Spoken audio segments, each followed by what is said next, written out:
We've lost so much, and still, like, the idea of losing the NFL season doesn't seem real to me. And if it starts to get really close, like June, July, August, like, I'm not going to be a good person. I'm going to be a mess. You're listening to Let's Talk Fantasy Football, where men of fantasy genius have realized, hey guys, we don't need real football skills to dominate on the fantasy field. Yeah. So slap on your pads and grab your helmet. Shit's about to get real. Welcome back, ladies and gentlemen, boys and girls, to another edition of Let's Talk Fantasy Football. I am your host, Nick Schreck, and joining me tonight, guys, from the East Coast, Vinny Gonzalez, and all the way on the West Coast, Nick Walsh. Boys, what is up? How you doing, Shrek? Yeah, what's up, Shrek? How we all doing on this wonderful Friday night? I'm great, man. I'm excited. We're here to talk some fantasy football. The NFL draft is rapidly approaching, one that I expected to be delayed, but I think we'll touch on a little bit later. But, man, do we fucking need it.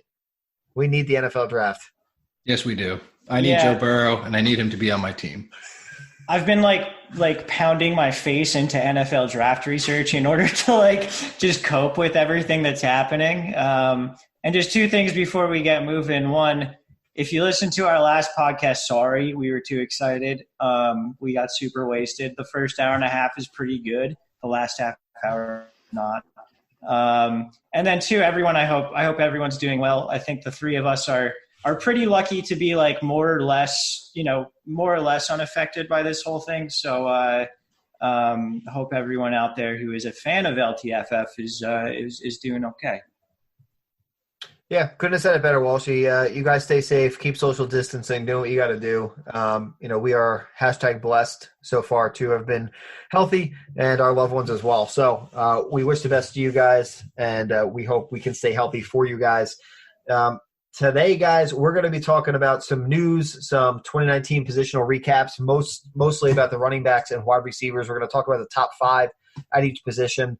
And we'll hit the NFL draft briefly, just kind of talk about what's to come and the excitement levels there. We'll be back with another podcast, hopefully, if we get some good feedback here with QBs, tight ends, and maybe we'll throw some kickers in there for fun. Why not?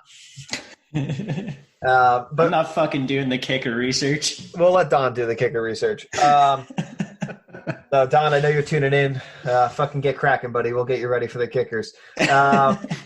Guys, let's kick it off. We really have one big news item here. It's Brandon Cooks to the Texans. And the Texans are just, I don't think the phrase really fits, but wheeling and dealing so far in 2020. They're doing a very bad job. Because they're wheeling and dealing, but all the wheels are just falling off of the car as they continue to ride away. Brandon Cooks and David Johnson, who they now are the new owners of, have the worst contracts in the NFL. Are they good players? Yeah. Brandon Cooks is decent, and he's done some good stuff for the teams he's been on, albeit many teams, but, he just gets dealt a lot. And David Johnson's just been kind of unhealthy and has a massive running back contract, which is very unpopular in today's NFL. So Texans are kind of not – it doesn't seem like they're doing smart things, but they have – skill position players that could get it done, but right now everyone is just ripping on them and they look very dumb. Yeah, I mean they're fucking stupid as shit for the things that it's doing. And here's the thing, year one or whatever, it might work out. It might come out there where they have a dynamic offense and all this shit. I think for fantasy, Brandon Cooks might be a legitimate weapon this year because we know he has his injury history, particularly with the concussions. We know the contract is bad, but that doesn't matter for fantasy. But, Will Fuller gets hurt a lot. Kenny Stills they didn't seem to want to use as a deep threat last year, even though he is a deep threat. So, Brandon Cooks just might be the guy that Deshaun Watson, chooses as his guy this year. So, I mean, he's a guy, even though he had a down year this past year, he was being drafted as, a top 15 type wide receiver going into that year. So he's done it in the past, and I think theoretically he can do it again, particularly with DW4 at the fucking helm there. And there's the huge Hopkins target share that's up for grabs. So it's not like he's not going to get targets and get shit done. So he's going to be a big focal point of the offense because they have 2 good tight ends, but like we mentioned on the last podcast, I think hopefully they don't use the running back a lot. So it's pretty much just going to be open for Brandon Cooks as like their main dude. Yeah, and like Walsh said, Will Fuller is always hurt, so at some point he's going to go down, and it's totally the Brandon Cooks show. So we'll have to see how things kind of fall out, and if we have camps, what we see in camps, and hopefully by that time things with Corona and everything else have calmed down to the point where we can actually see teams get together and see things develop a little bit. Hopefully no impact to the NFL season start, but I guess time will tell, unfortunately. I will be the saddest man in the world. Everyone got to stay the fuck inside so the NFL can start on time. Like, please. I don't care if it looks like it's getting better. Until they tell us we can go outside, please stay the fuck inside, because if the NFL gets delayed, I've done so much research over the past couple weeks. So much of it. We've lost so much, and still like the idea of losing the NFL season doesn't seem real to me. And if it starts to get really close, like June, July, August, like I'm not going to be a good person. I'm going to be a mess. I'll stay inside until August. Like I will just do exactly what I'm doing until August if it means the NFL will come back on time. Oh, I just mean like mentally. Like huge NBA fans have their like the season's going to get canceled. You just got to brace for that, and like it's just as it gets closer to the NFL season, I'm just not going to be mentally okay. Yeah, it's going to be a shit show. Quite frankly, a lot of people completely devastated. But I'm with Walsh, guys. You got to do it. You got to do it for not. If not for your health, do it for Walsh. All right. If not for you and your family, do it for Walsh. We can't have Walsh go off the deep end. Without him, we are nothing. So we need to keep him happy and satisfied. So please, for Walsh and for the sake of LTFF, stay inside, stay healthy, so NFL can start on time, and Walsh can gamble. I mean, Vinny needs to gamble too. I know that's killing you right now, Vin. I was looking at table tennis today, so I need help. I put a DraftKings lineup on a simulated Madden game that they put on DraftKings the other day. Good. We need something. We're in a dangerous place. All right, guys, let's talk about some good things from the past. And let's start with the running backs from 2019, from the fantasy season there. The number one running back, Christian McCaffrey. Walsh, I'm going to throw it over to you. You kind of put together some more in-depth stats here, and with some of the shorthand, you're better equipped than I am to kick us off. Yeah, absolutely. So what I wanted to do with like kind of looking at this was looking at the top 5 guys from each position. And just for reference, I did this with half-point PPR, and it was points per game. And it was people who had at least 12 games played, I believe. So keep that in mind. But the point of this was basically to look at how these guys got there and try and use that information to figure out what guys we should be targeting in the future. So look at trends and figure that sort of thing out. So the first guy, obviously, at running back was Christian McCaffrey, who averaged 25.8 half-point PPR points per game. And the motherfucker had over 100 receptions. So, like, think about that with the actual PPR points and how much more that even mattered. I think the biggest thing with Christian McCaffrey was just completely unparalleled passing game usage, and that goes, like, kind of historically. He was 8th in the league overall in targets. He had 142 targets, and he was first in running back targets by 34. So no running back was even close to him. To go along with that unparalleled passing game usage, he was second in the league in red zone rushing attempts. So not only when you look for running backs that you want to play in fantasy football, I think the biggest things you want to look for are passing game usage and touchdowns, because you can get as many carries as you want in between the 20s, and like unless you're getting, fucking 150 yards a game, it doesn't matter that much. So Christian McCaffrey was the best where it mattered in terms of the passing game usage as well as the red zone rushing attempts. And just to compound that, he was a guy who was very consistent week to week, double-digit targets in 8 weeks, only 4 weeks with 5 or less targets. And he only had 1 week in the entire season with single-digit fantasy points. It was against the Bucs. I think it was a weird London game, if I remember correctly.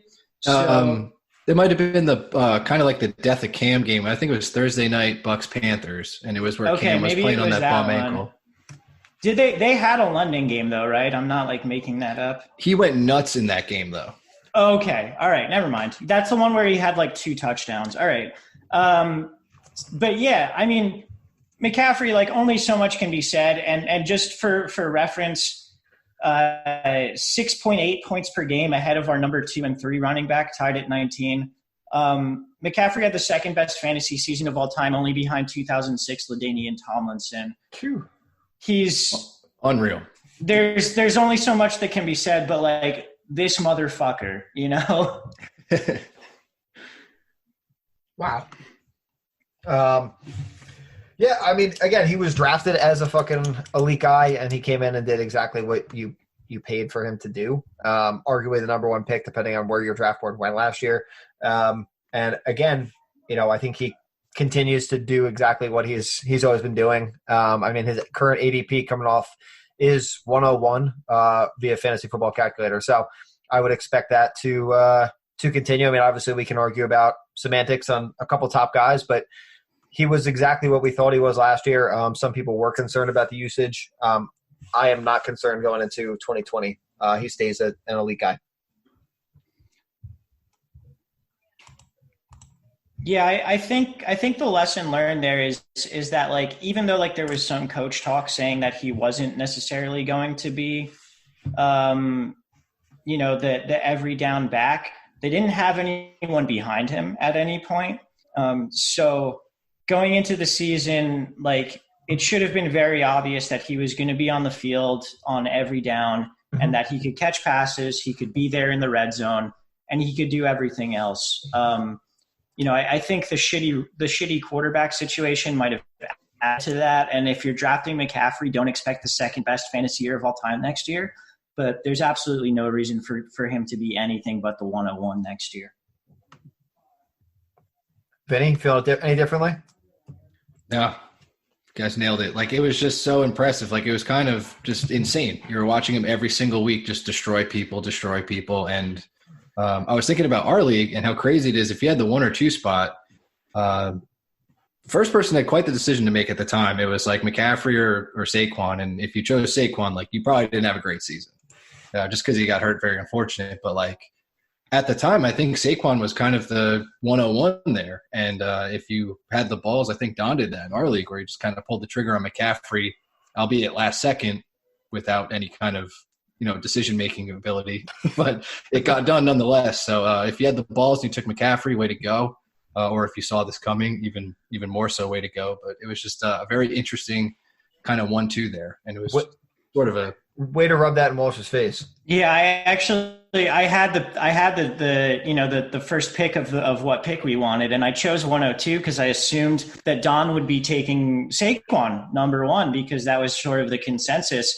And I figured if he didn't, then my consolation prize was Saquon number 2. That's still good. And man, that didn't quite work out for me. And you know, in a season where I really could have used it, but what can you do? Still came in third. That's true. That is true. Probably would have came in first. Now that I'm thinking about it, if you had McCaffrey. Yeah, 100%. Are you kidding me? I would have steamrolled the entire fucking league, dude. It's just kind of something I realized right now. As you talk yourself through it, you're like, oh yeah, Walsh really had a shot, you know? You probably could have used a number 1 player in fantasy. Yeah. I mean, against my schedule, Walsh, I don't think you stood a chance, but, you know, nothing you could do there. I was blessed. I don't even want to talk about your team. Who was on your team, Shrek? I don't even remember, dude. I don't think I owned anybody notable. The consistent guy that had 110 points beating somebody that just had a bum week of like 89. Austin Eckler, baby. That was really all I had. That's your winner, yeah.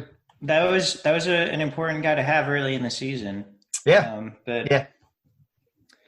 Should we move on to number 2 here, Derrick Henry? Let's do it. Sure. All right. So Derrick Henry finished as the number 2 again in points per game, half PPR. But the way that he got there was obviously much different than Christian McCaffrey. He had a much lower floor week to week due to a lack of targets. He had 24 targets. Again, compare that to Christian McCaffrey, 142 targets. And Derrick Henry's 24 targets was a career high for him. But the way that he got here was he led the league in rush attempts. he led the league in rushing yards, and he led the league in rushing touchdowns. So that's obviously huge. And I think towards the end of the year, he sort of, did that more and more and more and more. But again, looking at his production over the entire year, 19 fantasy points per game, but also 6 of his 15 games, he had 15 or less fantasy points. So it was a situation where he wasn't entirely consistent. And again, when we're looking at consistency, we need a target floor. I think that's the biggest lesson from these sorts of players. And we'll get into this more with a couple guys coming up. But Henry, despite his huge point total, that sort of thing, just really didn't have the target floor to have a consistent week-to-week production. So I think my question for you guys is, how willing are you to draft him high, given one, Dion Lewis is going to be gone, so maybe his targets go up. They have gone up almost every year in his career. But again, I don't think a huge amount is likely. And then 2, how much do you care if you're going to get those blow-up weeks that a guy like Derrick Henry really gives you? Vin, what's your opinion on this sort of thing? Well, I actually owned him this year, and I was scared when I drafted him because I knew this was the situation going in. I'm like, this guy's going to need a lot of rush attempts, a lot of rushing yards, and a lot of touchdowns. I mean, everybody needs that, but it was more so the case with a guy like Derrick Henry who's built like this. Thank God he led the league in all of them. Exactly. So, like, all the fucking things fit perfectly together, and I didn't feel stupid. But at the time, like, he dropped so far in our draft. I think I took him in the 4th round, and it was kind of this thing, just kind of like my first, the 2 backs I had drafted Todd Gurley before him, and I was very nervous, and I needed a running back, so I had to take somebody. And it just happened to be Derrick Henry. I got super lucky that this year panned out. So, like, at the time, all the reasons that we're showing right now why he did well are kind of the same reasons why I'm very scared to draft him again. Like, he hit number 1 in every single category. Do you know how hard that's going to be to do again, let alone stay healthy the entire time? I understand the dude's built like fucking insanely, just runs people over all fucking season long, and as the season goes on he gets better, but it just kind of seems hard to hit in all those categories. But I'd probably take a chance on somebody else, and I'm thinking he's going to go early 2nd, possibly leak into the 1st at the end. Who knows? It's just I see a lot of hype with him right now, and I think the no Dion Lewis thing is probably going to help us, or not help for us who are seeking value, but it's going to boost him up in ADP and kind of make him not valuable to us in the sense that he's got to do so much well again to make his fantasy season what it was this year. So it's going to be tough to duplicate. And I really don't think I want to be along for that ride. I got lucky this time last year, so I think I'm out. I still have Derrick Henry, he's still a monster, but I can't do it again. You fucking changed. I'm sorry, Walsh, to cut you off. I've never seen you be a guy that fucking cashes your chips in, Vin. You always fucking double down. Yeah, normally I'd be like all over this again, but yeah, I'm walking away from the table.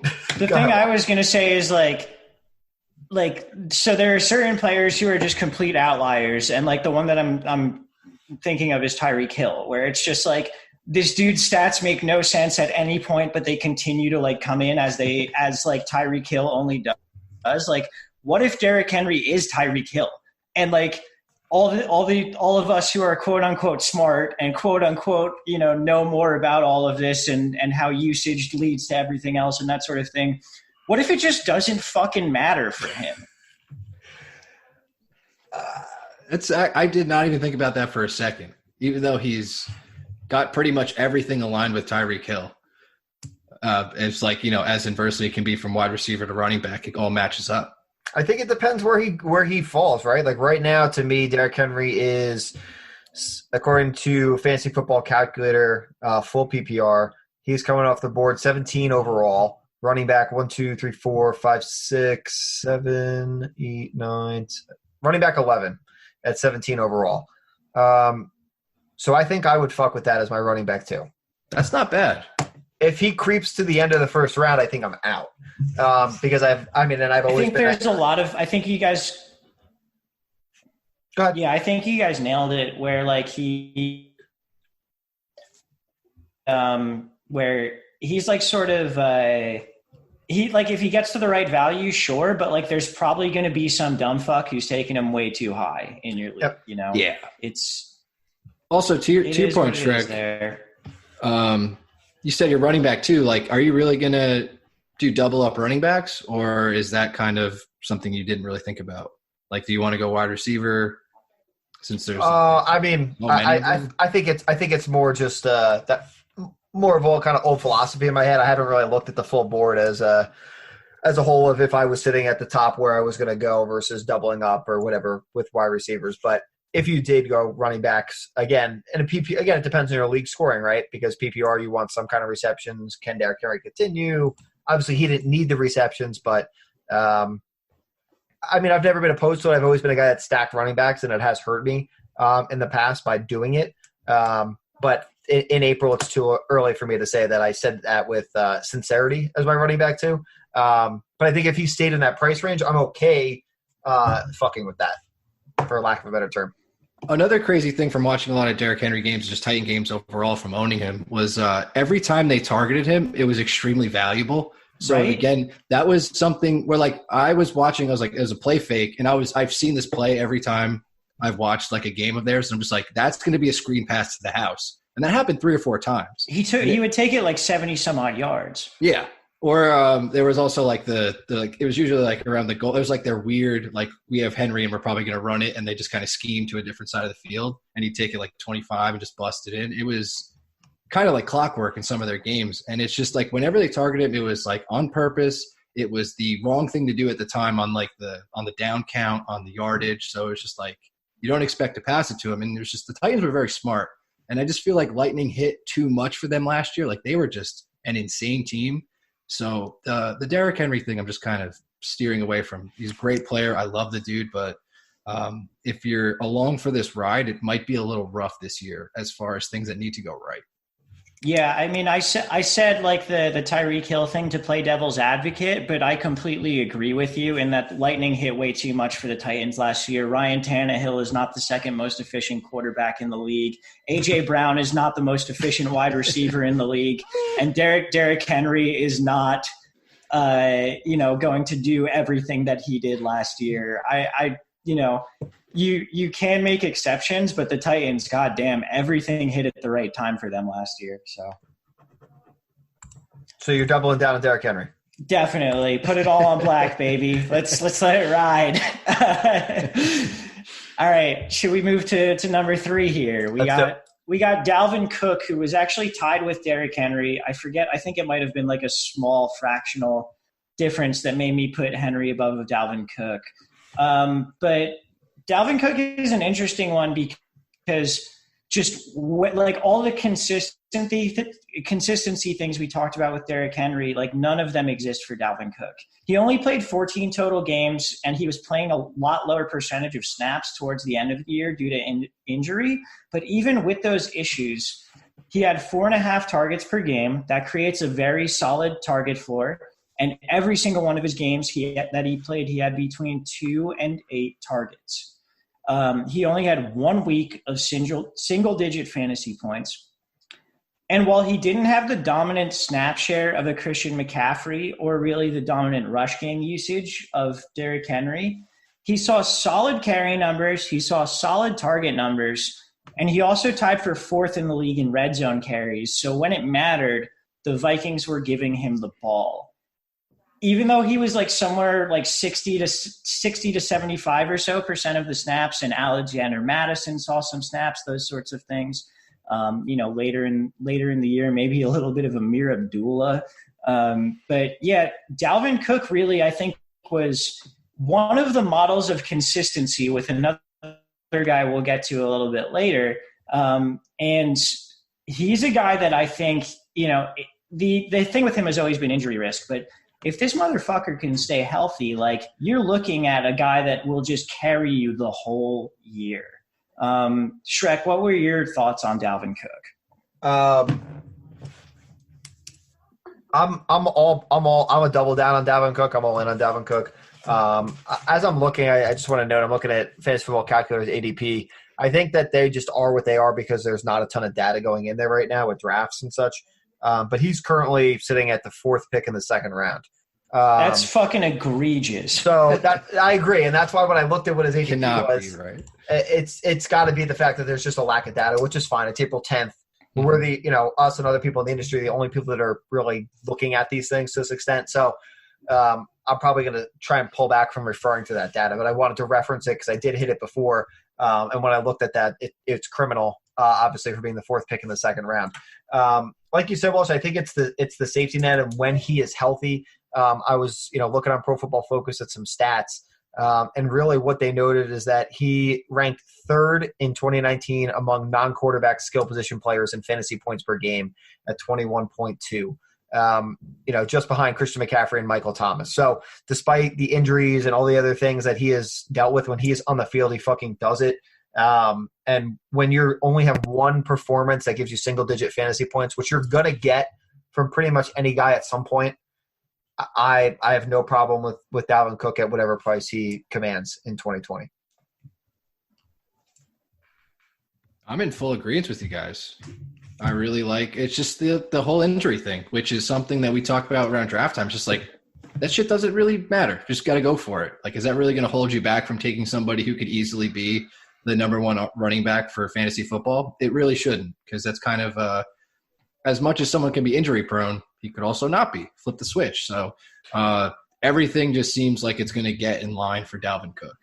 And I think you guys completely nailed it. Yeah, and when you have a guy who even necessarily doesn't have the snap share of McCaffrey or that kind of thing, but he's in a good offense and he's used consistently and he's used in both the passing game and the red zone. Again, those are the 2 things that I keep keying in on. Passing game, red zone. That's where you need your running backs to be used. He's used in both. That's the biggest thing for me. And I think that's something we can look into in terms of like other players as well. And try and figure out and project going forward. Moving on to the 4th guy in fantasy points per game, again, half PPR, we're looking at Aaron Jones, which is super wild because he was in a split backfield for the entire year. So it made his usage very, very hard to predict. But here's the secret ingredient: 19 touchdowns for Aaron Jones this year. It buoyed his fantasy production big time, but it also gave him like these really wild spike weeks and these really wild down weeks. He had 5 games with 10 or less fantasy points, but then 4 games with 25 or more. And again, this is half PPR. This isn't even full PPR. And included in those 4 games were a 45 and a 38-point game, which were fueled by 3 and 4 touchdown performances. So this is one where if I was looking forward, I would kind of just not throw this in the trash, because obviously Aaron Jones is a very talented player, but I would look at it and be like, if Aaron Jones is going to split the backfield again with Jamal Williams, which it seems like he's going to, then there's no fucking way you can value him the way that he performed this year. No, I'm with you. I do not like Aaron Jones, and that's really a product of me playing him against people that had him on spike weeks.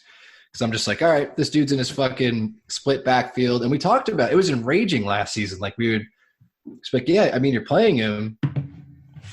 He could blow up. He could not. It's just weird. And they were just involving Jamal Williams at weird times. And it was just, if you were on the good side of that, you love him. If you weren't, you hate him. I mean, certain games he would have like 5 points, you know? Yeah, exactly. And then I would see that and it was like, all right, sweet. I play the guy with him this week. Please, God. And he's got 5 touchdowns. Yeah, Jamal Williams week, please. And then it's just like, all right, no, it's 5 touchdowns, 230 yards, like on my face. I'm just like, sweet. I can't do that. Yeah, I mean, I have nothing of value to add. I agree, though. I mean, I think he's more a top 15 running back than finishing as the top 4 running back as he did. Obviously, touchdown regression is fucking real. 19 of them. It has to come down. Absurd. Again, all good things come to an end, and unfortunately for 2020, Aaron Jones, this is where that comes to an end. It was a good ride.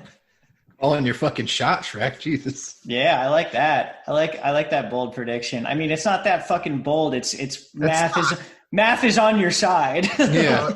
It was also super, super dark. It's just like, yeah, it's over. I mean, it is. Like you said, well, it's not bold, right, to call him to regress from that. And to finish as a top 15 running back is nothing to scoff at either. But from what he was to where he's going to go, it's over. I mean, if he repeats, it'll be the perfect storm of Derrick Henry reincarnate for Aaron Jones. I think it's also worth noting with Aaron Jones that a lot of his biggest passing usage weeks were weeks when Devontae Adams was hurt, and the coaching staff obviously said to themselves, our best pass catcher on this team, because we have no other wide receivers, and Jimmy Graham is washed as hell despite the fact that the Bears gave him a huge-ass contract this offseason, is Aaron Jones. So like there was a lot of like real spike pass usage as well that I do not think is going to go forward in the future. Agreed. Yeah. I think should we talk about the last guy at running back? Let's wrap it up. All right. So our number 5 in half-point PPR fantasy points per game was Zeke Elliott, and this was kind of a surprise to me when I was doing this research, because in my brain I was like, Zeke had a down year. And I don't know what caused that or what, but 17.8 points per game. And he had elite usage in both the run and the pass game, 301 carries, only running back other than Derrick Henry to break 300 carries on the year. And also 71 targets, which is not Christian McCaffrey level. It's actually exactly half, I think. Yeah, exactly half of his targets. But like for a fucking running back, 71 targets is not bad at all. He was very consistent week to week due to his heavy usage, but he never had any really major spike weeks.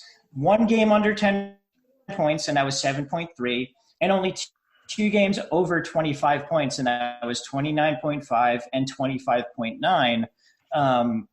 Just really, really consistently good for the entire year. And maybe that's why when I saw this, I was like, wait, really? But it turns out Zeke, who we all like, was the consensus number 4, but then he had the holdout issue and whatever else. He really lived up to exactly what I think we all wanted him to be. Yeah, it wasn't that sexy splash, right? Like you said, like you associate with Ezekiel Elliott. When you hear his name, you expect big numbers, big production all the time. Probably similar to a la Christian McCaffrey-esque. But like you said, Walsh, I mean, he's the model of consistency, and I think that's the same expectation you have going into 2020. His lowest number of touchdowns in the 4 years since he's been in the league has been 9, even with that suspension in 2017. He's had over 300 attempts on the ground in each of those seasons, and he would have had 4 straight if he didn't miss that time in 2017. So, he is the model of consistency, particularly in that offense, even if it isn't always as sexy as you think Zeke's name should be.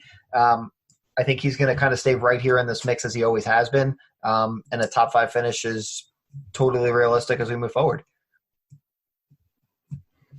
Yeah, whenever we're talking about like preseason stuff and we're doing running backs, I'm always talking about consistency and like you should take the guy that's more reliable and someone that'll get you points every single week. This was like a case where if you got what you were looking for, which was pretty much around that like very consistent, won't disappoint you stuff, and then kind of were unhappy at the end of the season, just like, oh, maybe I didn't want that. I wanted more action. Like I needed to get something more sexy, but all Zeke did was deliver, proved to be one of the few running backs to get a big contract to get it done. Was really the heart of the Cowboys, I think. As good as Dak was, like Zeke is Zeke, and they really need that dude. And he's still a very big focal point, and I hope people haven't soured on Zeke because he's going to be – it's hard to say someone's a steal in like the first round. So you just got to have more balls, I think, to take Zeke a little earlier than people would. Because if he falls back in any form of ADP at all, that's just something that doesn't match what we're looking at. Because if he was this consistent, he can just as consistently improve on it.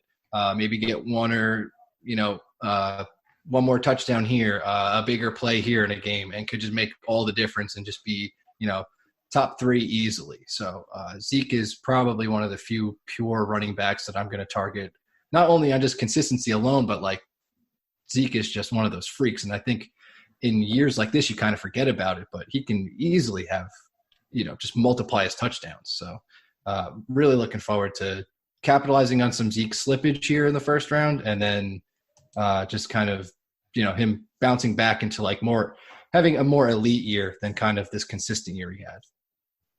Yeah, and just a quick preview of our quarterback discussion on this. Zeke's quarterback may or may not have been fourth in fantasy points per game, which I also did not realize at the end of the year.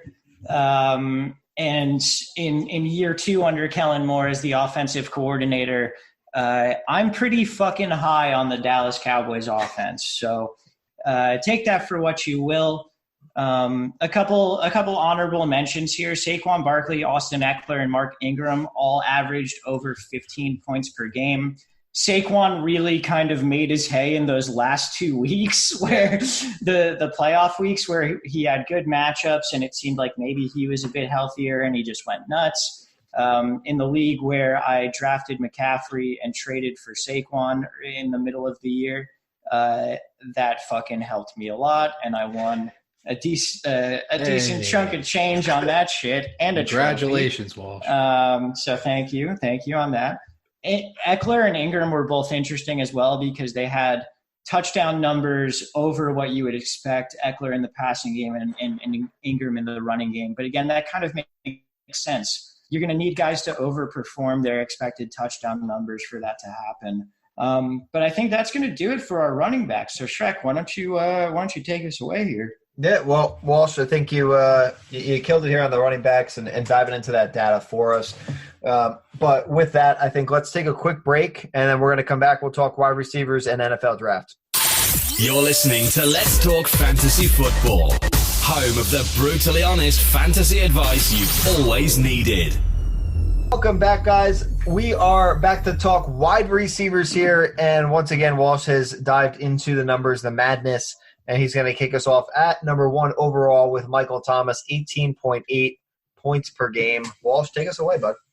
Yeah, absolutely. So we mentioned before Tyreek Hill as just like this complete outlier and Derrick Henry as this potential complete outlier.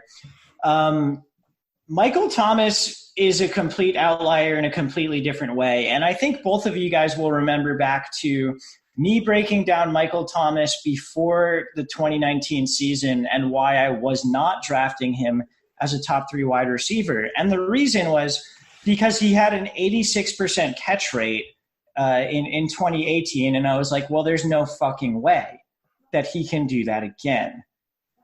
So guess what the fuck Michael Thomas did this year? In terms of the catch rate, 80.5%. 4.5% lower than 2018. But for context, the next highest wide receiver was Kenny Stills of the Houston Texans at 72.7%, which, again, if you're doing the math, is 7.8% lower than what Michael Thomas did. So Michael Thomas, for the second straight year, has proved that he is just a catch rate monster, that he is a guy who can catch anything thrown his way, and they are all pretty short routes.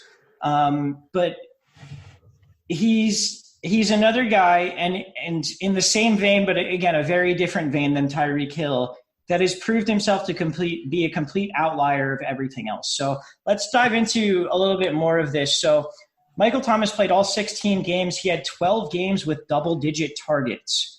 His lowest game was 7. He had 185 total targets. And his target share on the team was 33.2%. Again, absurd. I know they signed Emmanuel Sanders. We could maybe talk about that a bit later. Don't think it's going to matter too much. 9 games this past year with 11 to 13 targets. So just very, very consistent in terms of double digits, but low double digits. He was 68th in average depth of target among wide receivers with at least 50 targets. He had 8 yards per target, which, again, not very, very high. For reference, a guy we'll talk about later, Mike Evans, I believe, had 15.6. We know how much of a deep threat he is. So, again, everything that Michael Thomas was getting was very close to the line of scrimmage. But he was just so fucking consistent. And the thing that kind of shows that was, despite being 68th in average depth of target, He was 18th among qualifying wide receivers in yards per target at 9.3, and he was 10th in adjusted yards per attempt at 10.2. So despite being that far down in where they're throwing the ball, he's still just making the most of it every time. 9 touchdowns on the year, which for that amount of usage, if you're going to get 185 targets, you fucking better get to 9 touchdowns. And then only 2 games with single-digit fantasy points. Michael Thomas was just an absolute anomaly, and this is the second year he's done it. And generally when an anomaly does it for the second year straight, I will start to believe. That hasn't gotten me in trouble with Tyreek Hill. Where it did get me in trouble with was Alvin Kamara this year, which we didn't talk about the running backs, and that's on purpose. So you never know. 2 straight years of being an anomaly does not necessarily guarantee that you are an anomaly the rest of the way. But I mean, at this point, we got to assume that this guy is just different than everyone else, right? And Vin, what's your take on Michael Thomas? I think Michael Thomas is the best wide receiver in the NFL right now.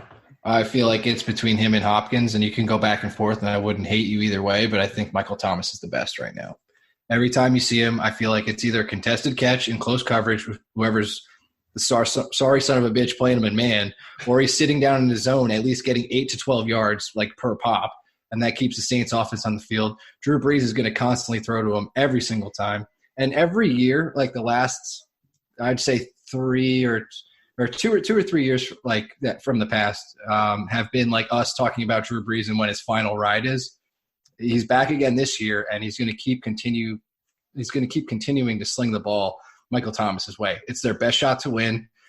Kamara is still great, but Michael Thomas is their offense, and Drew Brees is going to continue to sling it his way. The dude is a chain mover.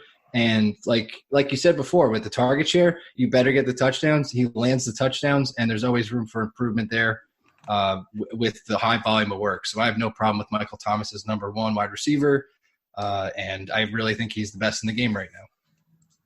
Yeah, I mean, I have nothing to add. I'm all in on Michael Thomas as number 1 and continuing to double, or we'll say triple down on Michael Thomas.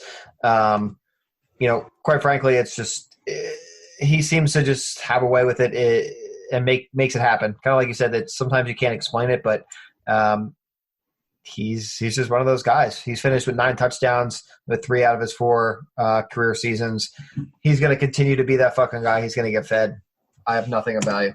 This was also a cool thing where Michael Thomas got absolutely paid and then went out and fucking was the number 1 wide receiver. How many times have we seen a dude get paid and it just like kind of doesn't work out for whatever reasons? But my God, dude, this guy just went nuts. Yeah, you pay him and then you're like, wow, yeah, he was fucking worth it. Holy shit, he did it. So I'm going to tease something real quick, and I've been doing some research into some stats with Pro Football Focus in terms of the rate of, or the catchable ball rate that receivers get. And I'm interested in terms of, we talked about Brees' one last ride or that sort of thing, what Michael Thomas can do without Brees, because his rate of catchable balls is also absolutely absurd, which should come as no surprise when you're getting an 80.5% catch rate. And, part of that is him. Part of that is the fact that he is consistently open 8 yards down the field every play. So that's definitely has to do with his talent, but I have a little bit of research that I'm not entirely done with that I would like to, kind of just tease a little bit there. But let's get into our number 2 wide receiver. And that was Chris Godwin. He only played 14 games, but he had 16.7 points per game. And again, to suck Michael Thomas's dick a little bit more, Chris Godwin was 2nd overall in total fantasy points among wide receivers. He had 67 less points than Michael Thomas. The person who had 67 less points than Chris Godwin, again, that's 1 to 2. That's the difference there, was Calvin Ridley, who was wide receiver 25. So that's how much Michael Thomas mattered in terms of just really making a difference in your fantasy lineup week to week relative to almost every other wide receiver. Getting back to Godwin, though, it's kind of wild that he finished as the number 2 receiver, given that he only had 121 targets. He was 17th among wide receivers in targets, and that's only a 22.2% target share. Again, Thomas had 33.2%, so 11% better. And then with Godwin also, he only had a 22.6% market share of air yards, so it's not even like he was getting targeted down the field that much more than he was just getting targeted straight up. He only had 3 games with double-digit targets, but he only had 1 game with less than 6. And I think that's part of what did it so much for him, was just he was consistently between that 6 and 11 type of target situation. He had 3 games with single-digit points, but 9 games with less than 15 fantasy points. But he did get 9 touchdowns this year. So Chris Godwin, and it's difficult to take lessons for these 2 Bucs wide receivers into the next year. But Chris Godwin, a guy that I think with Tom Brady at the helm, we can really count on as someone who can be a top producer. Shrek, what's your opinion on him? Yeah, I think sorry, I got a recording pop up. I think when it comes to Chris Godwin, obviously incredible performance when you look at the gap between number 1 and number 2, and that speaks to Michael Thomas as much as it does to Chris Godwin and what he did in less games with Jameis Winston at the helm, regardless of how you feel there. Obviously, you put Tom Brady in charge here and things. He becomes a more accurate passer, we'll say, I think, than Jameis was for the Bucs, which obviously can be a good thing. I think he has to regress down, I think, a little bit from where he was here in 2019 to 2020. 8 touchdowns. I'm just looking here at a projection from, Pro Football Focus. Relatively the same. They're looking about 8 touchdowns, 1,250 receiving yards. So, again, I think he'll be fine. I think it's a little bit of a step back to reality versus the big jump we saw from 2018 to 2019 for Chris Godwin. Yeah, it just seemed to be like, I don't know. I don't want to call it like an outlier performance, but it was just like, there's because like Walsh, you remember hyping him up in the offseason, like a lot, like Chris Godwin. I loved him, and I didn't think that what he did was actually going to happen. Right, and then he kind of pulls it off, and then you kind of step back, and it's just like, oh, well, holy shit! All right, this is very possible. And then it's kind of weird because remember when we were talking on the earlier podcast this year? Well, this year it was like fucking 2 weeks ago with you, me, and Don, and we were talking about how Tom Brady coming to here kind of limits their kind of explosiveness. You were saying you had a problem with Tom Brady coming in. Do you see it as an issue? Like, is it detrimental to Chris Godwin's value? Because I remember you were saying like it kind of seemed like he was taking a hit with Tom Brady coming in. Yeah, I do think, obviously I think there's a downgrade from his 2019 season, but I've also sort of reconciled the things that you and Don rightly called me out on not being necessarily consistent with the logic in my head, where I wasn't on Tom Brady and I was on Teddy Bridgewater, but and I didn't even mean to call you out in that aspect. I thought you had a good point with like the way Jameis plays football is so fucking different to the way Tom Brady plays football, and I think there was a lot to get from that because the full thought.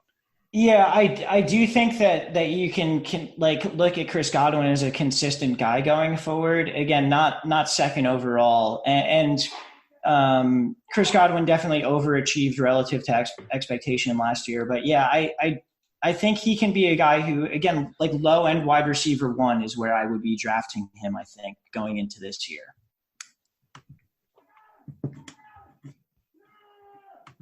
Do you guys have anything else on Godwin, or should we move on to his counterpart who finished 3rd in points per game? No, let's talk about his counterpart.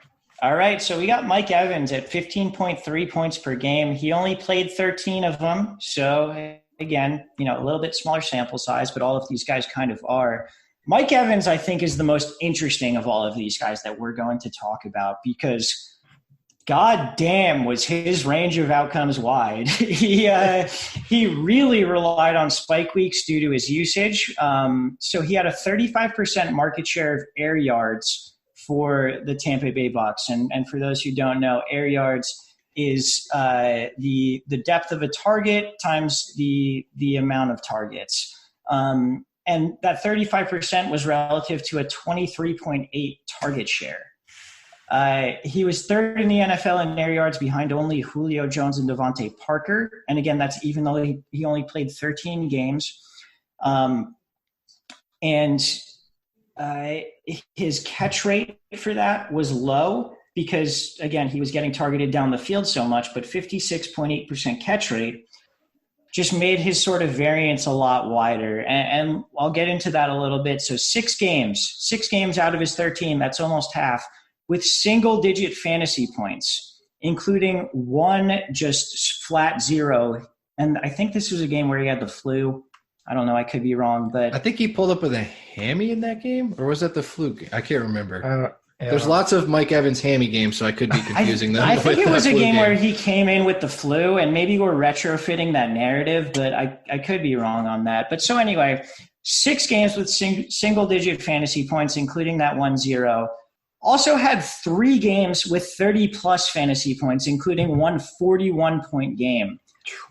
His target totals for the 13 games that he played varied between 2 targets and 17 targets. And just to kind of, look at the huge variance, again, that comes with a deep threat wide receiver. 3 games with 5 or fewer targets, 5 games with double-digit targets, and then 3 other games with 15 or more targets. So Jesus. Mike Evans was really, and if you'll remember back to this year, I remember this because I had a coworker after week 3 asking me, should I bench Mike Evans? And I said, absolutely fucking not. And then the next week was one of his 30-point games. So it's one of those where if you're going to draft Mike Evans, you have to know that you are playing him every single week, even if he drops a 0 for you, even if he gets 2 targets that week, that sort of thing. You just need to know that with Mike Evans. And then I think with Tom Brady, this just brings in a whole nother fucking variable that I have no idea how to deal with. But I don't know, Shrek, like looking at Mike Evans' year, how do you project that forward? With confidence, you don't. I mean, he's the exact guy that keeps me up at night every single fucking night. Because although consistency is Don's line, I typically play it safe on guys where I know what I'm getting, versus 3 games with 5 or fewer targets, 5 games with double-digit targets, like all over the fucking map, and I don't know what I'm doing. Like you said, where your coworker was like, well, do I like bench him or play him? And he was like pitiful, and then he put up a 30-point game. Like that's the shit nightmares are made of for me. And Mike Evans is a guy I'm going to own 0.0 shares of because of that reason. I still think he ends up as a, probably a top 15 wide receiver with Tom Brady. But I don't have any confidence in projecting that out. I think Chris Godwin is obviously the more likable guy, but I don't have confidence in what to tell you about Mike Evans. Huh, that's interesting. All right, so let's say end of the second rolls around, early third. Chris Godwin and Mike Evans are both on the board. What do you do currently right now, Shrek, and it on April 10th? On April 10th? What is the move you make right now? I would rather draft Chris Godwin than Mike Evans. I would go Mike Evans. Okay. I just feel like Tom Brady's been craving like this number one wide receiver, and I feel like Evans is probably the best he's had in a while. And I think that's the best deep threat receiver he's had since Moss. I was going to say that, and then I thought that was kind of going to be like hyperbole, but you're probably not hyperbole. Not hyperbole. It's probably more factual than anything. You're right, Walsh. Thank you for saving me and saying it. But yeah, it's really, this is what he's wanted. He's got the great wide receiver core. I feel like Chris Godwin's going to be a nice outlet kind of guy, secondary for sure. As long as Mike Evans stays out there, I think he's going to have a phenomenal year. I think it's going to be way more consistent than Godwin. I think Godwin will blow up, and I think Mike Evans is kind of going to more level out into consistency. See, I would be over on Godwin over Evans, but I do think that Evans is the best deep threat receiver he's had since Randy Moss. I don't know. I think it's like a weird situation. I also, as we were talking, I came up with this comparison in terms of Mike Evans for me. He's Isla Fisher from Wedding Crashers, where he's completely all over the fucking map, but then by the end of the season, you're like, I love you and I want to marry you. That's very good. Yeah, I'll give you that. But yeah, Mike Evans, I thought was really one of the most interesting players that I looked at in all of this, because it's a fucking roller coaster ride with this guy. And like I said, I think after week 3, my coworker was like, should I sit him? And I was like, absolutely do not sit him. He put up one of his 30-point games, and then in week 5, he put up a fucking 0. That's what Mike Evans was, and that's what he kind of can I think like projects to continue to do. Also, an interesting tidbit, as I've been looking through a ton of receiver stats, catchable ball rate, average depth of target, like all of these sorts of things, the most comparable receiver that I've seen to Mike Evans has been Kenny Golladay. So I think Golladay kind of falls on the same sort of spectrum as Mike Evans, as just this insanely talented guy who will get you blow-up games and will, also maybe leave you heartbroken on some. Dead on. Sounds like Isla Fisher to me. All right, let's move to number 4. We had Julio Jones this year, and these last year are going to be a little bit boring, but they're guys who, have been there forever. Julio Jones played 15 games. He basically had a Julio season, and he averaged 15 half-point PPR points per game. 157 targets, 99 catches, 1,394 yards, 6 touchdowns. Second in targets and yards, and story of Julio's career, just not enough touchdowns. I think it's been long enough where we can say that just Julio isn't a guy who's going to get those touchdowns. Am I off on that? It's kind of fun too. Like when he scores a touchdown, like we all do a fucking rain dance, and it's like this big celebration. Like I kind of appreciate it now. But then there's always like one game a year where he just gets 3 touchdowns, like right off the bat, and it's like, oh fuck, like this is the Julio game. But actually, Julio is the dude that has like 1 touchdown and 300 yards in that game, and you're just like, wow, I appreciate all of this. But like, yeah, from like week 4 to what did he finally fucking scored like week 15? Like when he scored, you're just like, this is the greatest moment. It's one of the most bizarre things that I've ever seen, because theoretically he should be such a red zone threat, but like the motherfucker's like going to be 31. Like at this point, we should just accept that he is what he is, right? Yeah. The second we say that, he's going to become a touchdown monster. So I refuse to acknowledge that whatsoever. 2020 is the year of 14 touchdowns and just like. And I always like, do you remember that game where it was like really foggy in Foxborough and it was the Falcons versus Patriots and they did like the Madden view and it was like the rematch of the Super Bowl. And they wound up getting blown out, the Falcons, but at the end it was like garbage time and Matt Ryan just threw a fade and it was like high pointed by Julio and he just ripped it away from Malcolm Butler. It's just like, dude, do this all the time.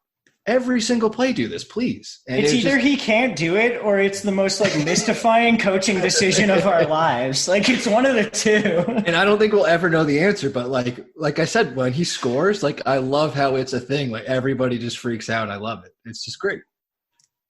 Yeah. So going back into his stats, he had no games with fewer than 7 targets. So his usage was very, very consistent, but his production wasn't necessarily that consistent. 5 single-digit fantasy point games, 5 from 10 points to 20, and then 5 above 20, which I guess might actually be considered consistent, where he just had the same amount of like those 3 sort of bands as everything. But I think really what it is just that Julio's a guy who is wildly consistent in his usage. We know what to expect from him, and I guess that'll change going into the further years where he gets older and older. But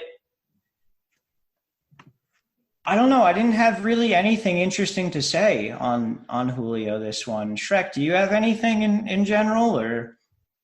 He is who we thought he is. I mean, that's pretty much. I'll say it. I mean, that's it. That's Julio Jones. Like the touchdown thing is the Achilles heel. The rest of it is his consistency. and he's going to continue to do that. There's nothing sexy about the Julio Jones pick or the stats. I mean, it's just, obviously frustrating when you have 5 single-digit fantasy point games, but, I'll take 10+ in 10 of the games. That's a win if you spend the points, particularly when we watch how we whiff on some of these guys in early rounds.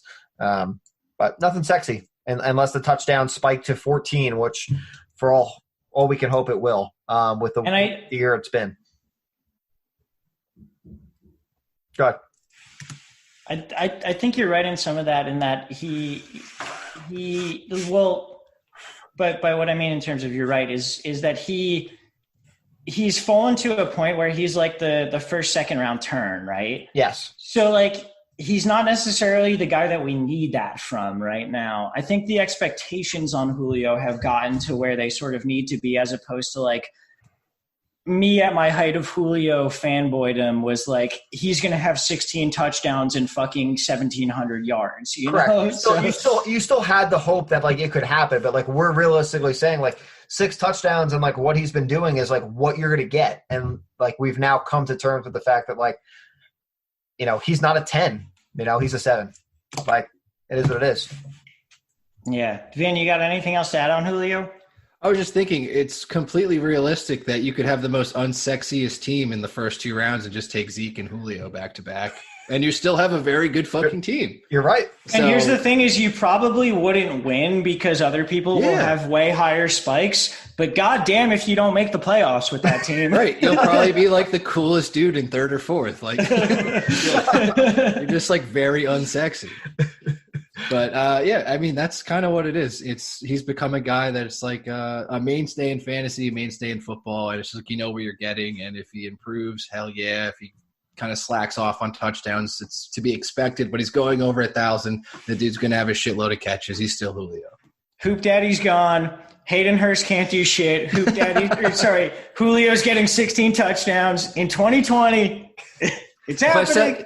If I set the line at 8.5 touchdowns, do you go over or under on Julio? Under. Yeah. Under. Yeah. What can you do? You're probably right. All right. Yards, though. Yards? I mean, motherfuckers right there. Honestly, so this doesn't have anything to do with fantasy production, but if you look at Julio's career over like the entirety of it. His yardage is disgusting every single season. It is. Egregious. It is like Calvin Johnson levels, and then Calvin Johnson retired at this point. So like anything Julio does over that is just like Julio historically, if you look at the entirety of his career, I think like several years past his retirement, we will remember him as like the debate between the top wide receivers right now is Rice and Moss. And I think Julio might get in there at some point. And if he doesn't get in there, then he probably deserves to get in there. No, I completely agree. He's like Calvin Johnson, that kind of like, I'm not to take anything from Calvin Johnson, but like he's still playing. So he's just padding the stats. Not to say that's what he's playing for, but like, holy shit, dude. This dude is still a monster. He's like not the peak of his performance, but he's still not going away. And I think that he's still like the Falcons' top dude. Like they're not anything without Julio. Also, did you know that Calvin Johnson at this exact moment is 34 years old? Wow. He can come back at any time. That guy could come back and just like get like 1,200, maybe like 80 catches and 8 touchdowns. Wow. Easily. Any day of the goddamn week. And he retired what, like 3-4 years ago? Oh man. He could do that shit on the Jets. Like he could do anything. like Kaepernick? Oh, right, yeah. We forgot to breaking news that Cap is on the Jets, and we wish them all the best. That's just a good signing. Don is very stupid. Let's go to the 5th wide receiver in points per game. It was DeAndre Hopkins. He was at 14.5 points per game. He played in 15 of them, and this was interesting to me to really look at because he was used way different this past year. Like, I don't know. DeAndre felt bulletproof in past years to me. This year he didn't. His average depth of target was 10.2 in 2019. His previous entire career average depth of target was 12.7. It felt like he was like more of a downfield threat, more of a guy who the ball would get chucked up and he would just like muscle out a corner down the field and take one. Like, that's obviously anecdotal, but five single-digit fantasy point games this year, despite only one game below 8 targets. But he also had 0 games above 13 targets, which like Hopkins would make his hay on like fucking 17 target games just because he was there and the ball needed to be thrown somewhere. And despite the fact that the Texans had almost no other receiving talent because Fuller was hurt for a lot of the year, Stills was barely used. They benched Kiki Qt for almost the entire year. Hopkins wasn't used in that same dominant role that I really thought this year. And I say that acknowledging that he had 151 targets for the year. So I think there's that. And then there's also the thing that we need to take in consideration, which he's on another fucking team. He's on the Arizona Cardinals now. And he is theoretically their lead wide receiver in an offense that we all love. Vin, you were laughing at that. I don't know. What do you make of Hopkins past year? And then what do you make of him going forward? So I watched literally every single Texans game down to the bone because I owned a stack in our main league of Watson and Hopkins. And it was pretty much beneficial throughout the season, but it was kind of on like the more unexciting level where like maybe Watson would pop one week. They wouldn't pop together. Like it was kind of weird because DeAndre Hopkins was playing like Michael Thomas, but not exactly blowing up or getting the insane target share that he was used to. So I remember like week 4 or 5, I got really mad at you, Walsh. You're just like, do you regret drafting Hopkins? And I'm just like, not at all, dude, because he was getting this floor, which I appreciated like for my games. But it was like there was something missing. And I was just like, yeah, Walsh is right. But it kind of hit a nerve. I'm just like, I'm going to tell him to fuck off right now. Because I'm like, I don't want him to shove this in my face at all. So it was an interesting season. It was I think the Texans are just poorly run, poorly organized. That was a lot. I mean, you can obviously see that now from their offseason, but throughout the season, it was kind of prevalent when they're just Deshaun Watson is getting killed. Hopkins is getting 7 targets instead of 10. It was just little tweaks like here and there. And it's just like, that could be changed. It could be a lot better. Lo and behold, it doesn't even fucking matter anymore. He's on the Cardinals, like you said. So it made me laugh very hard because it's just like, we can't even really take any of that information and move it over, but we can say that the Arizona Cardinals are I can't even say that they're worse than the Texans. I think they're better than the Texans considering the shit that they've done. And I think that Kyler Murray's going to have to chuck the ball around a lot more than they had to or just didn't let Watson do on the Texans. So I think the target share is going to bump up for Hopkins. I remember we were arguing about this too, Walsh. Has your opinion changed at all? Bump up. Absolutely fucking not. Again, I think it's going to go way up. Over a 30% target share. Only 2 wide receivers did that this past year, and it was Michael Thomas and DeAndre Hopkins. There's no fucking way he has more than a 30% target share on a team that runs a 4-wide thing and has Christian Kirk and fucking Larry Fitzgerald. I'm telling you, dude. What was that? It was 150. Kirk's target share is 70%.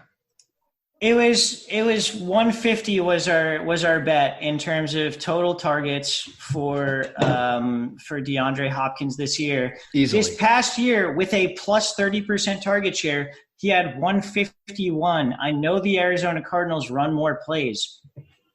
DeAndre Hopkins' target ceiling this year to me is 135.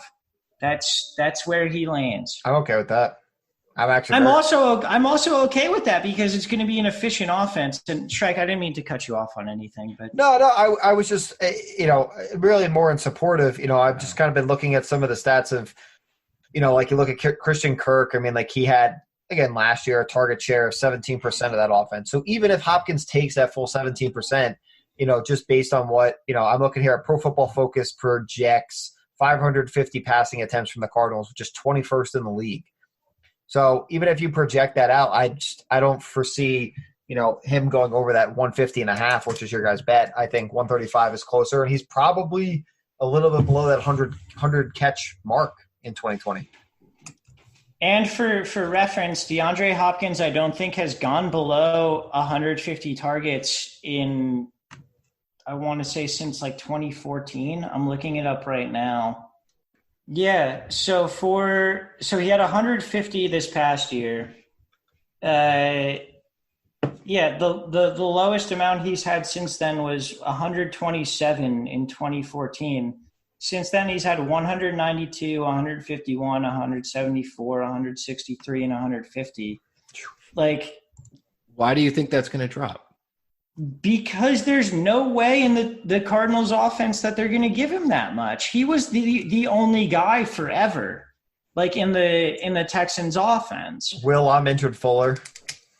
Do you remember the years of Brian Hoyer just chucking the fucking ball up and like finding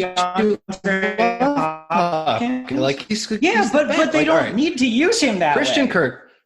Christian Kirk is very good. I like him as like a young guy, but like with Hopkins coming in, he is absolutely their fucking focal point, 100%. Christian Kirk is great, but like then you have Larry Fitzgerald who's going to take a couple targets here and there. He knows where he's at in his career. He's totally fine with that. Larry Fitzgerald is that kind of fucking player.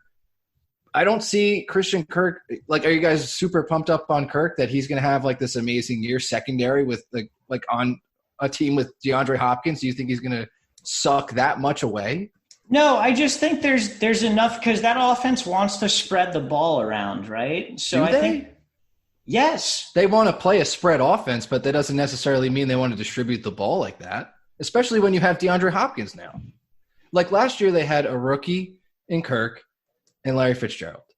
And they had a couple burners here and there. And now you have DeAndre Hopkins, who is, like I was just saying, Michael Thomas is the best. But like DeAndre Hopkins is right there. And they go back and forth, I'm sure. But like now you have one of the best top 2 wide receivers in the league. You're going to get this guy the ball. And it's going to be over 150 times.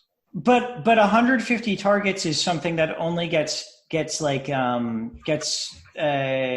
leveled by people who are like very much the number one on their team. And I don't know that like he's like that much of the number one on their team. Also, I don't know if they prioritize getting him the ball over like the actual system of the offense, if that makes sense. No. We will agree to disagree on this one. I'm excited. This is probably like the hottest thing we've been talking about. I'm actually like, oh, this season has to happen. Please, God. This is like so it's so exciting to see. Like, yeah. Hopkins has to do well on this. The Cardinals offense is going to be one of the most interesting things in the league this year, obviously. Like Cliff Kingsbury's second year with Kyler Murray, and like there was high expectations for them going into it, but I think they exceeded them like to a certain extent. Absolutely, man. And they exceeded them with fucking Demir Bird and Trent Sherfield and Keyshawn Johnson on the outside. Who? And exactly. And now you've got fucking DeAndre there. So there's a lot to be excited about. Kenyon Drake's going to have a baller ass fucking year, but agreed. Yeah. This is the first time that LTFF is going to be high on Kenyon Drake. Watch him do nothing. Yeah. What? Yeah. But I just can't see an offense. They're just like, especially Cliff with his fucking mindset that like they need to get the ball to DeAndre Hopkins. I don't know. It just seems like it's an inevitability that he's going to get targeted so much and go over the 150. And I'm arguing against myself, but if you're Kyler Murray and you roll out of the pocket because we know he has escapability, you're chucking it up to DeAndre Hopkins every time. Even just in general, like if you get out of the pocket, you've got pressure. Like I guess you could be looking for Larry Fitz because he's a safety net, that sort of thing. Mm-hmm. They have 0 tight ends. They don't have that sort of safety net. And then otherwise you're looking for Hopkins and you're being like, I got to get it into his hands. It just seems like that's the way it's going to go. Yeah. I mean, if I lose that bet, then good for you. And we'll kind of both be where we are there. But I think that kind of wraps up the top 5 wide receivers. Just for again, a little bit of context, a little bit of fun facts here. The other wide receivers where Hopkins was at 14.5 points per game, and again, half PPR. The other ones who were over 13 were Devontae Adams, who was hurt a lot of the year, Cooper Kupp, who was very up and down through most of the year. Kenny Golladay, who, again, earlier I compared to Evans.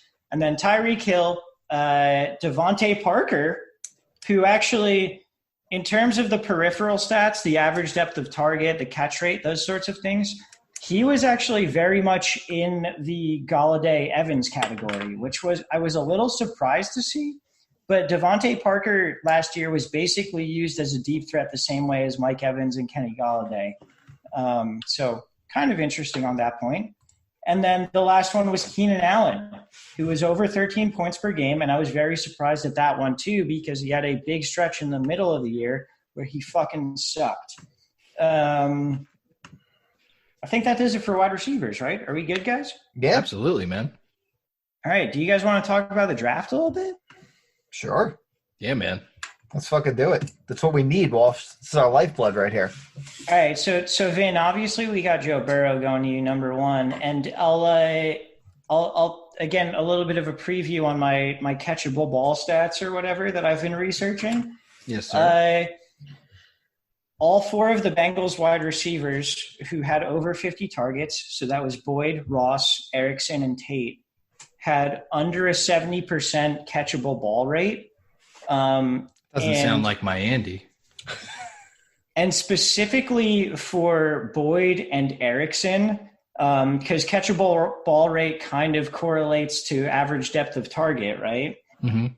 So specifically for Erickson and Boyd, it was so far below what you would expect for them. Especially on guys that do intermediate to short routes. Like exactly. You got to get those guys the ball. And it was just, I don't know. I say we, but Walsh, I can exclude you. I always have high expectations for the Bengals. So probably over. I think, dude, if Burrow can come in and be a league average quarterback, say like 15th ranked starter this year, which I think is within reasonable expectation. I think so, too. The Bengals receivers and Joe Mixon become so good immediately. The team becomes I am beyond excited. There are no words that I could say right now, especially once it becomes real, when they draft Joe Burrow. Like, it's just all going to take off from there. Very excited, but as we were saying on like the podcast before, like it's just they have a very good offense. They have the pieces. Defense is getting better. It just seems like something that could work out. And I'm a fan of the team, but it's really the offensive line is the weak point. But very exciting stuff. And I haven't been this pumped on the draft in a while, because they mainly get sniped taking linebackers by the Steelers, and it's happened for years. And it's just like I'm ready for a change, I guess. Andy Dalton's ship has sailed. I'll love him forever, but it's Joe Burrow time. And I mean, that's with the offensive line, Jonah Williams coming back. And also, we didn't even mention AJ Green potentially coming back this year. Oh, he's back. I wasn't trying to like oversell anything, but like fucking, if you've got Joe Burrow with like a competent offensive line, and then Joe Mixon, AJ Green, Tyler Boyd in the slot, John Ross running deep routes, like that's fucking really good. Am I like off base on that? So this is going to sound maybe stupid, but does it kind of sound like the Cardinals offense where you have these awesome 3 wide receivers where it's like AJ Green is the Hopkins, you got John Ross and Tyler Boyd interchangeable as the Christian Kirk and the Larry Fitzgerald? Well, obviously you can't. I guess AJ Green would be more of the Larry Fitzgerald there, but you get my point. But also the Hopkins at the same time. Exactly. Like it's kind of like a hybrid there. You get what I'm trying to say. Yeah. It's kind of the same built offense, and it's just very exciting to look at, and I cannot wait till it's just all kind of fit together. Yeah. I don't want to get too high on it and make you two like pumped up on it, but I am so high already. I have a problem.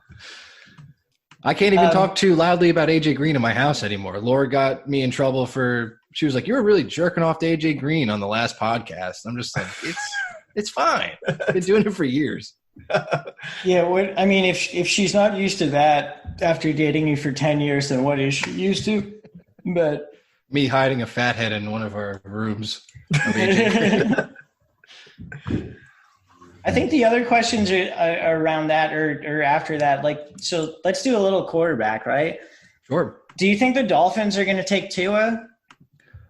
Bit of a hot take here. I think Redskins dive in. No way. Over Chase Young, and they're going to say fuck Dwayne Haskins? And is it definitely Tua over Herbert there? Yes, definitely Tua. And I think, like, it's kind of lost my train of thought there, but I think, like, like when they're getting rid of, like, kind of just saying goodbye to Haskins is kind of like the Josh Rosen thing. Like, whatever, we can take a dude. Like, you know how the Cardinals took oh my God, dude, I'm fucking off the rails. They took Kyler, yeah. I'm so high off the thing. I told you, dude. Then they immediately traded Rosen to the yeah, Dolphins, like it's not out of the realm of possibility where that could be something that happens. So who are the Dolphins that pick up Dwayne Haskins? Is it the Giants? No. Is it the Jets, maybe? Possibly. No, Jaguars? That's super interesting. Yeah, I had no even concern of that. I mean, I read from Walter Football today about the Chargers trading up to 3 to take Tua.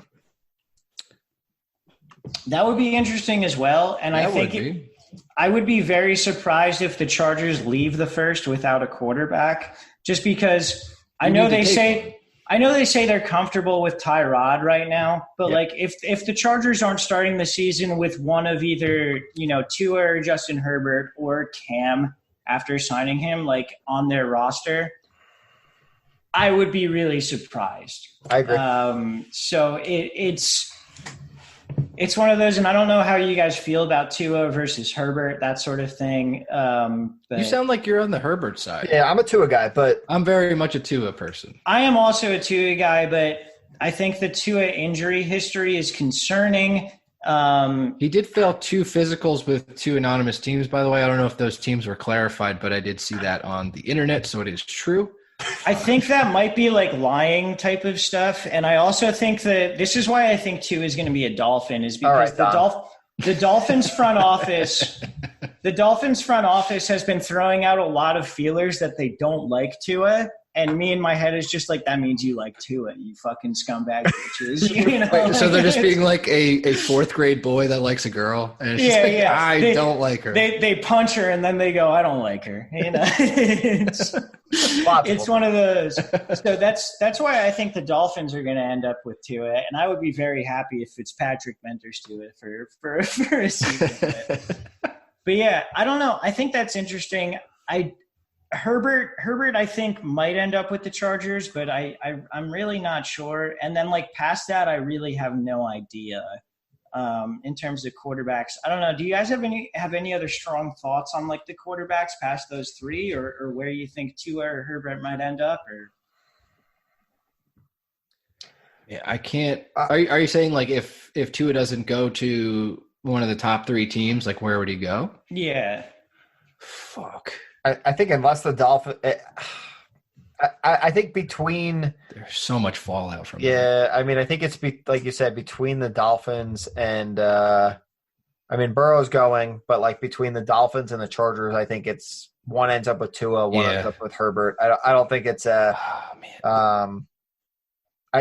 Cam is a fun alternative to San Diego. I think they still end up with someone here in the draft, and maybe if they still want to roll a dice there, but I don't think they do. I think they leave with the draft with somebody here. Yeah. For me, I think most likely scenario is Burrow obviously 1 to Cincinnati. Yep. I think Tua goes to the Dolphins, and then I think Herbert ends up in San Diego, backing up Tyrod for probably about 8 games, at which point he gets thrust into the depending on how much faith you have in Tyrod. I know I used to have a lot. I don't know how much faith I have in, like, 34-year-old Tyrod, which I think he currently is. So he's 34? I don't know if it's that late. I might have been making that I'll look that up real quick while I ask you this question, Walsh. Yes. So since you're so confident that 30. That who's 30? Okay, that's not bad at all. Wait, really? Yeah, like I figured he was younger than that. All right, I will definitely fuck off on that one. That's my fault. Still, I get your point. And basically what I wanted to ask you is, what do you think the Lions and Giants do in between all this? So I think both of them. Well, the Lions, I think, have a reason to build for the future, but I would think they should be taking a quarterback in later rounds because you still have Stafford for another year. And Stafford, I have hot takes on Stafford. Stafford balled the fuck out in 8 games last year. He was so good. I've already said on Twitter, I'm planting my flags on Baker and Stafford as the 2 late round quarterbacks that you should be taking this year.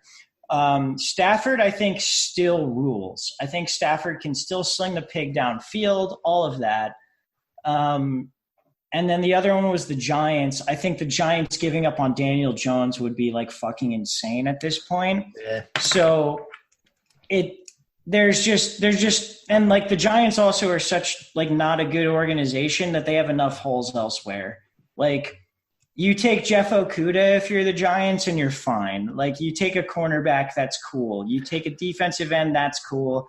There's a lot of offensive linemen early in this draft. The Giants definitely need those if they want to protect Daniel Jones. Oh yeah. Like you take Tristan Wirfs at offensive tackle. Like that's fine. You do those sorts of things. There's just so much room for fuckery from those 2 teams that I think that like the Dolphins or Chargers are going to, fight each other to bump up because I feel like they're going to have to make the move for quarterback like you were saying.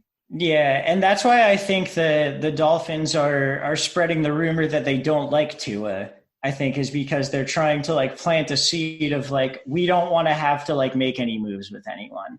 Like that sort of thing. They don't want the Chargers to trade up to 2 in order to get Tua. That sort of thing. So I don't know. We'll see what happens there. Let's talk about these wide receivers a little bit because the wide receiver, again, I don't watch any of the film. Like I don't really know that much about like all of this, but the wide receiver class is supposedly like one of the deepest and like best wide receiver classes of all time. So at the very top, we've got guys like CeeDee Lamb and Jerry Jeudy and then Henry Ruggs. I don't know about you, Shrek, but like I'm looking at the Raiders number 12 pick, and if I don't come out of that with either CeeDee Lamb and Jerry Jeudy, I will be very, very upset. I'd be super pumped. I mean, I think Judy's good character is probably too much for the Raiders. I just don't think he's a good fit there, society-wise. But yeah, I mean, you have to, right? I mean, you should. You should leave the draft there with an elite wide receiver. And if you don't, I'm excited as a Kansas City Chiefs fan. I feel for you as a Raiders fan if you don't, but you should. That's the right pick. It's a good move for the team. I like Jeudy, I think, a hair more, but I think it's preference at that point. They're both great wide receivers. Yeah, and I know Henry Ruggs is the other guy in that discussion, and Henry Ruggs is like he's a Tyreek Hill type where he's like a speedster, but he's also got some other good characteristics, that sort of thing. So, and he could end up in the division with the Broncos at 15. I mean, that's not. That's the thing is, I think that's that range right there, and the Raiders aren't necessarily the start of it, but like you've got like 12 to the Raiders, 13 to the Niners. I think both of those should be wide receivers. Correct. 15 to the Broncos probably should also be a wide receiver. Yep. So you've got 3 off the board right there, and then like you're kind of rolling from there. But in general, and again, this is me coming at it from a Raiders fan perspective, where the Raiders have 2 first-round picks, and then they have another in the third, and I think they actually have 2 other thirds. And if they don't leave those first 3 rounds with 2 wide receivers, just because of how deep this class is, and we don't have to get into every wide receiver, just because of how deep these wide receiver classes are, like I'm going to be very upset. And one of the reasons also, I'll go behind the curtain a little bit. Jerry Jeudy, I really, really hope he becomes a Raider because I can buy my mom, my mom's first name is Judy, and I can buy her a Raiders like shirt jersey that says Judy on the back of it. And I that would be really cool, right? Like that would be fun. Love it. But also because he's fucking great. So it's like if we end up with either him or CeeDee Lamb at 12, I'll be very happy. I know like Henry Ruggs is such like a huge prospect in terms of that. Like, I don't want one of those all or nothing burners because there's been so many of those guys who have been misses. I mean, if you want to go back in Raiders history, Darius Hayward-Bay would be a nice example of that.